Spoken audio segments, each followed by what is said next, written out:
நல்லா உதிரி உதிரியான முருங்கைக்கீரை பொரியல் எப்படி செய்யணும்னு பார்க்கலாம். முருங்கைக்கீரை எல்லாமே தண்ணியில் போட்டு நல்லா அலசி எடுத்துக்கோங்க. அடுத்ததாக அடுப்பில் கடாயை வச்சு 2 டேபிள் ஸ்பூன் போல் தேங்காய் எண்ணெய் ஊற்றிக்கோங்க. தேங்காய் எண்ணெய் ஊற்றி செஞ்சால் சூப்பராக இருக்கும்.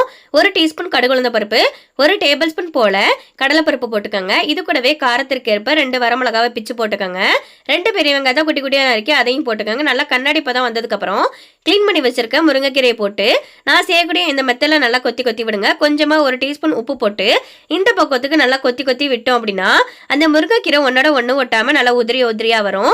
இந்த மெத்தடுக்கு நல்லா மிக்ஸ் பண்ணி விட்டதுனால நல்லா உதிரி உதிரியாக கொஞ்சம் கூட ஒட்டாமல் இருக்கு. இப்போ இந்த ஸ்டேஜில் 1 கைப்பிடி அளவு தேங்காய் தூள் போட்டுக்கோங்க. ரொம்பவே சூப்பராக இருக்கும். நல்லா இறக்கக்கூடிய ஸ்டேஜில் ஒரு 10 நிமிஷத்துக்கு முன்னாடி தேங்காய் தூள் போட்டு அடுப்பு ஆஃப் பண்ணிட்டோம் அப்படின்னா நல்லா உதிரி உதிரியாகவும் நல்லா சுவையாகவும் சூப்பரான முருங்கைக்கீரை பொரியல் நல்லா ரெடி ஆயிடுச்சு. இதே மெத்தடில் செஞ்சு பாருங்க. செஞ்சு பார்த்துட்டு எப்படி இருக்கணும் கருத்துக்களை கமெண்ட்ல சொல்லுங்க. இதே போல சூப்பரான நெக்ஸ்ட் வீடியோல பார்க்கலாம். டாடா பாய்.